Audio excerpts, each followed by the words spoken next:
శివనామస్మరణ సర్వశ్రేష్టమని నిత్యం ఆ శివుడిని జపించేవారు దుఃఖాలకు అతిథులని ప్రముఖ ప్రవచనకారులు సహస్రవదాది పరమశ్రీ గరికపాటి నరసింహరావు అన్నారు. ఉమ్మడి తూర్పుగోదావరి జిల్లా మండపేట సీతారామ కమ్యూనిటీ హాల్లో శివతత్వంపై ఆయన ప్రత్యేక కవచం నిర్వహించారు. ఈ సందర్భంగా ఆయన పలు విషయాలపై తనదైన శైలిలో హాస్యాన్ని జోడిస్తూ భక్తులకు హితోపదేశం చేశారు.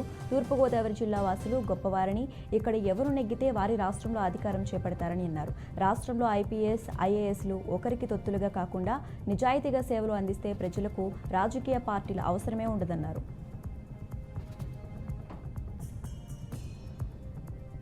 గొర్రెల మందపై చిరుతదాడి చేసిన ఘటన అనంతపురం జిల్లాలో చోటు చేసుకుంది. సెట్టూరు మండలం చిన్నంపల్లి గ్రామ సమీపంలో శుక్రవారం అర్ధరాత్రి రైతు లక్ష్మణ్కు చెందిన గొర్రెల మందపై చిరుతదాడి చేసింది. చిరుతదాడిలో ఓ గొర్రె మృతి చెందింది. గొర్రెను చంపి పక్కనే ఉన్న పొలాల్లో వదిలివేసిందని గొర్రెల యజమాని తెలిపారు.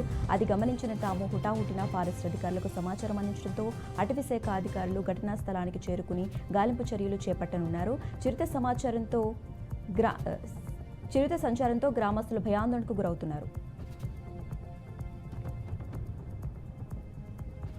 గుంటూరు జిల్లా ప్రతిపాడు నియోజకవర్గం కాకుమాను మండల పరిషత్ కార్యాలయంలో శనివారం మహాత్మాగాంధీ జాతీయ గ్రామీణ ఉపాధి హామీ పథకం సామాజిక తనిఖీ సమన్వయ సమావేశం జరిగింది. ఈ కార్యక్రమానికి ముఖ్య అతిథులుగా మండల MPP Ramineni Srinivasarao, ZPTC Mujawar Gulzar Begum, MPDO Ramakrishna, 11 మంది డిఆర్పీలు పాల్గొన్నారు. ఈ సందర్భంగా వారు మాట్లాడుతూ ఉపాధి హామీ పథకం సిబ్బంది సోషల్ ఆడిట్లో తమ విధులు ఖచ్చితంగా నెరవేర్చాలని వారు పేర్కొన్నారు. ఈ కార్యక్రమంలో ఉపాధి హామీ పథకం ఏపీఓ సింగారావు, వివిధ గ్రామాల ఎంపీటీసీలు, సర్పంచులు, ఫీల్డ్ అసిస్టెంట్లు పాల్గొన్నారు.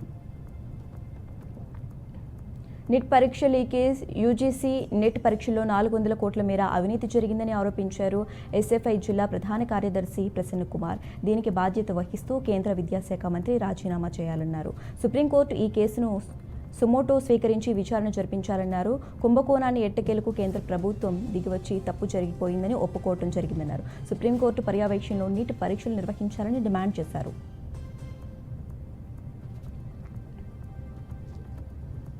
ఏలూరు జిల్లాలో హైకోర్టు జడ్జి జస్టిస్ కృష్ణమోహన్ పర్యటించారు. ఏలూరు కలెక్టరేట్ గోదావరి సమావేశ మందిరంలో నిర్వహించిన ఉమ్మడి పశ్చిమ గోదావరి జిల్లా జ్యుడిషియల్ ఆఫీసర్స్ వర్క్షాప్ కార్యాలయంలో ఆయన ముఖ్య అతిథిగా పాల్గొన్నారు. ఈ కార్యక్రమంలో జిల్లా జడ్జీలు మరియు ప్రముఖ న్యాయవాదులు ఉద్దేశించి ఆయన పలు అంశాలపై మాట్లాడారు. కాశీ పుణ్యక్షేత్రంలో నిరంతరాయంగా జరుగుతున్న గంగాహారతి మాదిరిగా గోదావరి పరివాహక ప్రాంతంలో వెలిసిన బాసర పుణ్యక్షేత్రంలో నిత్య గంగాహారతి కార్యక్రమాన్ని నిర్విఘ్నంగా కొనసాగిస్తున్నట్లు శ్రీ వేద భారతి పీఠం వేద పండితుడు గురుచరణ్ తెలిపారు. లోక కళ్యాణం కోసం వేద పీఠాన్ని ప్రారంభించి హైందవ ధర్మ పరిరక్షణకు కృషి చేస్తున్నట్లు తెలిపారు. తమ పీఠం ఆధ్వర్యంలో ప్రతిరోజు సాయంత్రం 6 గంటలకు పవిత్ర గోదావరి నదికి హారతి కార్యక్రమాన్ని నిర్వహిస్తున్నట్లు చెప్పారు. ఉత్తర దిశగా ప్రవహిస్తున్న గంగా నదికి హారతి ఇవ్వటం వల్ల ఏ విధమైన ప్రయోజనం కలుగుతుందో అదే దిశగా ప్రయాణిస్తున్న గోదావరి నదికి హారతి ఇవ్వటం వల్ల కూడా అదే ప్రయోజనం కలుగుతుందని అన్నారు.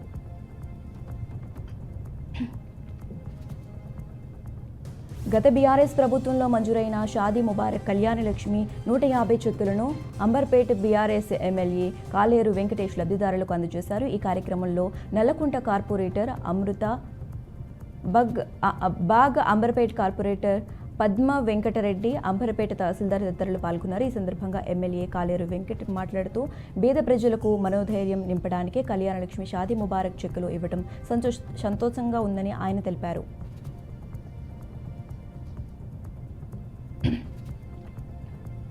నరసాపురంలో వైసీపీ నేతల వేధింపులు భరించలేకపోతున్నాం అంటూ కొందరు బాధితులు స్థానిక ఎమ్మెల్యే బొమ్మిడి నాయకర్ను కలిశారు. తాము తెలుగుదేశం పార్టీ మద్దతుదారులు అని గత ప్రభుత్వంలో వేధించినట్లు తెలిపారు. విజయవాడలో బొమ్మిడి నాయకర్ను కలిసి తమ గోడును వెళ్లబోసుకున్నారు. దీనిపై సానుకూలంగా స్పందించిన ఎమ్మెల్యే చర్యలు తీసుకుంటామని హామీ ఇచ్చారు. Rachakonda commissionerate Hayathnagar police station పరిధిలో ఓ ఫోన్ల దొంగను పోలీసులు పట్టుకున్నారు. పథకం వేసి మరీ ఫోన్లు, బంగారం దొంగతనం చేస్తున్నట్లు పోలీసులు గుర్తించారు. ఎల్బీ నగర్ రింగ్ రోడ్లో చౌటుప్పల్ వైపు వెళ్తున్న బస్సులో ప్రయాణికులే టార్గెట్గా దొంగతనాలు చేస్తున్నారు. ఆర్టీసీ బస్సు ఎక్కి దిగే టైంలో దృష్టి మళ్లించి వారి దగ్గర సెల్ ఫోన్స్, డబ్బులు, గోల్డ్ ఏది దొరికితే అది లాక్కుని బస్సు దిగుతున్నారు. ఈ ముఠాలో 7 ఉన్నారని ఆర్టీసీ డ్రైవర్ గమనించారు. అందులో ఓ వ్యక్తిని పట్టుకుని హయత్ నగర్ పోలీస్ స్టేషన్లో ఆర్టీసీ డ్రైవర్కు అప్పగించారు. బాన్సువాడలో ఎమ్మెల్యే పోచారం శ్రీనివాసరెడ్డి అనుచరులు సమావేశం నిర్వహించారు. పోచారం శ్రీనివాసరెడ్డి బాన్సువాడ నియోజకవర్గ అభివృద్ధి కోసమే కాంగ్రెస్ పార్టీలో చేరారని వారు అన్నారు. కొంతమంది ఓర్వలేక పోచారం శ్రీనివాసరెడ్డిపై లేనిపోని ఆరోపణలు చేస్తున్నారని వారు తెలిపారు. తామంతా పోచారం వెంటే ఉంటామని అన్నారు. బాన్సువాడ నియోజకవర్గ అభివృద్ధి ధ్యేయంగా కాంగ్రెస్ పార్టీ కార్యకర్తలను, నాయకులను కలుపుకుని వెళ్తామని వారు తెలిపారు.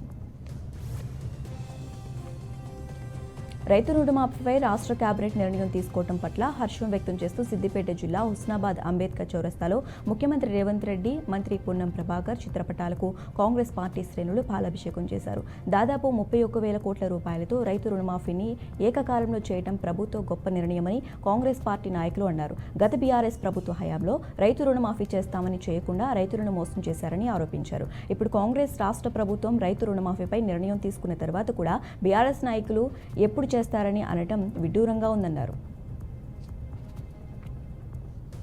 ములుగు జిల్లా ఏటూరు నాగారం క్రాస్ రోడ్డు వద్ద ఇసుక లారీలు ఢీకొని మృతి చెందిన బాధిత కుటుంబీకులు రోడ్డుపై బైఠాయించి ఆందోళనకు దిగారు. కేసు విచారణ చేయడంతో పోలీసులు న్యాయం చేయడం లేదని వారు ఆరోపించారు.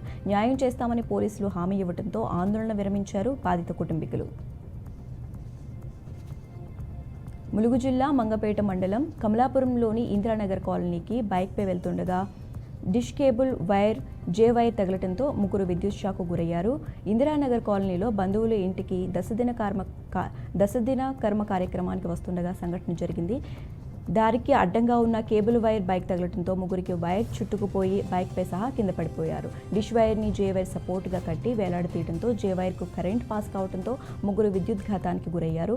రవి, స్వీటీలకు స్వల్ప గాయాలు కాగా రాజమండ్రికి చెందిన భారతికి చేతులు కాలాయి. ఇది గమనించిన స్థానికులు ట్రాన్స్ఫర్మేషన్ వద్ద విద్యుత్ సరఫరాను నిలిపివేసి ముగ్గురిని వైద్య నిమిత్తం ఏటూరు నాగారం సామాజిక ఆసుపత్రికి తరలించారు.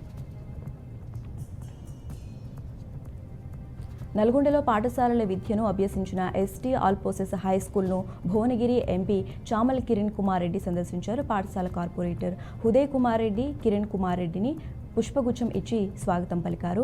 తనకు 2వ తరగతి నుంచి 8వ తరగతి వరకు క్లాస్ టీచర్గా పనిచేసినందుకు teacher Catherine, Hindi teacher Ghulam Jilani MP Kiran మర్యాదపూర్వకంగా సన్మానించారు. చిన్ననాటి పాఠశాలలో జరిగిన మధుర అనుభూతులను గుర్తు చేసుకున్నారు. తమ పాఠశాలలో విద్యాభ్యాసం చేసినటువంటి విద్యార్థి పార్లమెంటు సభ్యులుగా గెలుపొందడం గర్వంగా ఉందని పాఠశాల యాజమాన్యం ఆనందం వ్యక్తం చేశారు. నల్గొండ జిల్లా నగరేకల్లో జయశంకర్ బడిబాట కార్యక్రమంలో ఎమ్మెల్యే వేముల వీరేశం పాల్గొన్నారు. ఈ సందర్భంగా స్కూల్ విద్యార్థులు, టీచర్లు భారీ ర్యాలీ తీశారు. అందరినీ గవర్నమెంట్ స్కూల్కి పంపించాలని పిలుపునిచ్చారు. భారత రాష్ట్రపతితో పాటు ప్రధాని కూడా గవర్నమెంట్ స్కూల్లో చదివిన వారిని గుర్తు చేశారు. ప్రభుత్వ పాఠశాలల్లో విద్య నాణ్యమైందన్నారు వీరేశం. రంగారెడ్డి జిల్లా అమల్నగర్ పరిధిలోని 4 మండలాల్లో ఎక్సైజ్ శాఖ అధికారులు తనిఖీలు నిర్వహించారు. గుడుంబ రహిత తెలంగాణ చేయుటలో భాగంగా పబ్లిక్ను అవేర్నెస్ చేయడం కోసం అమరగుళ్ళు ఎక్సైజ్ శాఖ ఆధ్వర్యంలో ఈరోజు తెల్లవారుజామున తనిఖీలు నిర్వహించారు. తలకొండపల్లి మండలంలో చుక్కాపూర్ గ్రామంలో మరియు చీపునంతల కుమ్మలకుంట తండాలో నాటుసారా తయారు చేస్తున్న వారి ఇండ్లలో తనిఖీలు చేసి ఒకరిని అరెస్ట్ చేశారు. 7 లీటర్ల సారా సీజ్ చేసి 100 లీటర్ల బెల్లం నీటిని నాశనం చేసినట్లు అమరగల్లు ఎక్సైజ్ సిఐ బైద్యనాథ్ చౌహాన్ తెలిపారు.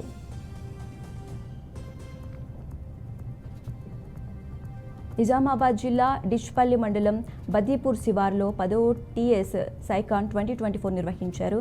అడిషన్ సైకియాట్రీ అనే అంశంపై నిర్వహించిన సమావేశానికి ముఖ్య అతిథిగా ఐపీసీ జాతీయ అధ్యక్షుడు Lakshmikant Rate, Nizamabad rural MLA Bhupathireddy, MLC Mahesh Goud పాల్గొని మాట్లాడారు. నేడు సమాజం అనేక రకాల వ్యసనాలతో, మానసిక సమస్యలతో బాధపడుతున్నారని అన్నారు. వాటికి సైకియాట్రిస్ట్తోనే పరిష్కారం లభిస్తుందని, గత 2 ఏళ్లుగా సంస్థ మంచి ప్రతిభ కనబరుస్తుందని, 2 ఉత్తమ అవార్డులు అందుకోవడం గొప్ప విషయమని అన్నారు. ప్రసిద్ధ పుణ్యక్షేత్రం బాసర ఆలయంలో మరో అపచారం ఆలస్యంగా వెలుగు చూసింది. అమ్మవారి చెంత అక్షరాభ్యాసాలు కాకుండా ఓ ప్రైవేట్ కళ్యాణ మండపంలో అక్షరాభ్యాస పూజలు నిర్వహిస్తున్నారు. మహారాష్ట్రలోని నాసిక్ ప్రాంతానికి చెందిన ఓ ప్రధాన అర్చకుని కనుసన్నలో ఇది జరిగినట్లు గుర్తించారు. ఆలయ అధికారులకు కనీస సమాచారం లేకుండా వేల సంఖ్యలో అక్షరాభ్యాస పూజలు నిర్వహించారు. ప్రజలకు 40,000 మంది భక్తులు హాజరయ్యారు. అమ్మవారికి ఆదాయానికి గండి కొట్టి ఇష్టారీతిన అక్షరాభ్యాస పూజలు జరిపారని ఆరోపణలు వస్తున్నాయి. అక్రమంగా పూజలు నిర్వహిస్తున్న వారిపై చర్యలు తీసుకుంటున్నట్లు ఆలయ ఈవో ప్రకటించారు. నిర్మల్ జిల్లా కడెం మండలం కొత్త మద్దిపడగ గ్రామ శివార్లోని మైసంపేట్, రాంపూర్, పురాణవాస గ్రామాల ప్రజల్లో నిర్మల్ జిల్లా ఇన్ఛార్జ్ డిఎఫ్ఓ ప్రశాంత్ జీవన్ పాటిల్ సమావేశమయ్యారు. పునరావాస కుటుంబీకుల వ్యవసాయ భూమి ప్యాకేజ్ 1 నేటికి అందకపోవడం పట్ల డిఎఫ్ఓపై గిరిజనులు ఆగ్రహం వ్యక్తం చేశారు.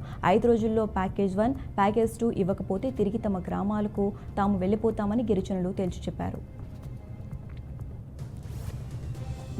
యాదాద్రి భువనగిరి జిల్లాలో ఐఎన్ ఆగ్రో కంపెనీ ద్వారా జనం తీవ్ర ఇబ్బందులు ఎదుర్కొంటున్నారు. ఈ సమస్యపై పరిష్కరించేందుకు గాను కంపెనీ మూసివేసేందుకు చర్యలు చేపట్టారు municipal chairman when Reddy Raju. Company నుండి వెదజల్లుతున్న దుర్వాసన నేపథ్యంలో పలుమార్లు ఫిర్యాదులు రావడంతో పరిశ్రమను సందర్శించారు. 15 సంవత్సరాల క్రితం ఏర్పాటు చేసిన ఈ కోడి వ్యర్థాల ద్వారా చేపల దానాను తయారు చేసి పరిశ్రమ చాలా దుర్గంధాన్ని వెదజల్లుతుంది. ఈ సందర్భంగా సంబంధించిన అధికారులు మరియు చైర్మన్ కంపెనీ యాజమాన్యానికి వేరే చోట పరిశ్రమలు ఏర్పాటు చేసుకోవాలని సూచించారు.